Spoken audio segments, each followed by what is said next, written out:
a função do analista, do jornalista, na minha opinião, é ter equilíbrio e falar o certo e errado. As mexidas do Vitor Pereira foram tentativas de manter o time numa postura em campo de pressão no campo do adversário, que funcionou por um breve período, e no lance fortuito tomou o gol.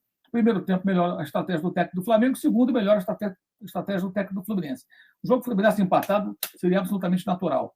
Uma vitória do Flamengo no lance eventual. Não foi um jogo de ampla superioridade do Fluminense sobre o Flamengo, pelo contrário, o Flamengo foi até bem melhor no primeiro tempo do que o Fluminense no segundo. Foi o jogo que eu vi.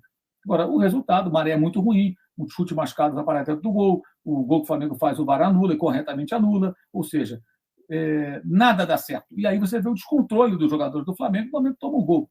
Depois ali você teve uma paralisação de 6 minutos aproximadamente, o árbitro não deu os acréscimos corretos, também acho que não adiantaria nada, o Flamengo ainda teve uma falta batida pelo Cebolinha, mas o time ficou totalmente desestruturado, porque está mal fisicamente, mal emocionalmente, as derrotas custam muito caro, a reação evidentemente não é ruim, não acho que o time foi um time sem empenho, acho que o time lutou bastante, mas ele cai muito de rendimento no segundo tempo, é um time que prega demais. E isso tudo a gente vai voltar àquela história dos 42 dias de férias, da preparação mal feita, antes do técnico chegar. Inclusive, ele não teve participação nenhuma nisso. Culpa da diretoria, sim. Culpa dos jogadores também, que pediram férias extensas. Agora, achei que hoje o Flamengo teve um bom primeiro tempo, o sistema funcionou. Uma coisa que é muito comum, é um técnico europeu, gente.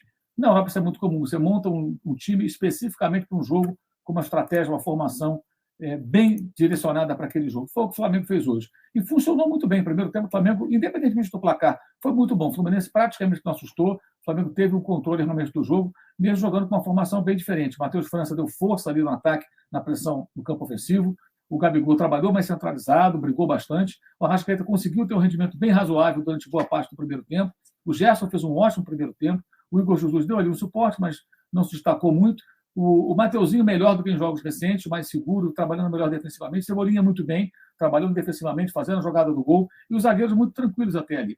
Só que no segundo tempo, o Fluminense faz mexidas, tem um técnico muito eficiente do outro lado, conhece bem o seu elenco, muito mais, trabalha mais tempo, fez as mexidas inteligentes, também ousado, põe um volante para jogar de zagueiro. Esse é um duelo interessante, os técnicos não ficam no lugar comum, então tentam buscar saídas diferentes, e o Fluminense chegou ao empate, e depois chegou à vitória, na minha opinião, num lance absolutamente fortuito, poderia acontecer de um lado ou do outro, não foi um jogo de superioridade de uma das equipes.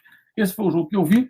Agora, é claro que aquela coisa apaixonada do torcedor, que não sei o quê, que tem que mandar embora, isso aí é o direito de vocês, o direito do torcedor, o direito de qualquer um, mas eu tento enxergar futebol de uma maneira um pouco mais profunda, acho que essa é a minha obrigação. Seria muito fácil para mim aqui ficar pedindo cabeça de técnico, esse tipo de coisa, mas eu acho que o problema não se resume ao técnico, eu acho que o Flamengo tem problemas muito mais profundos e se voltar a trocar de técnico, não vai resolver. Vai trazer um técnico para quê? Para fazer a média com o elenco, continuar sendo refém dos jogadores, numa situação que vai, de repente, funcionar durante alguns meses, depois pode tudo ruir, como aconteceu no ano passado.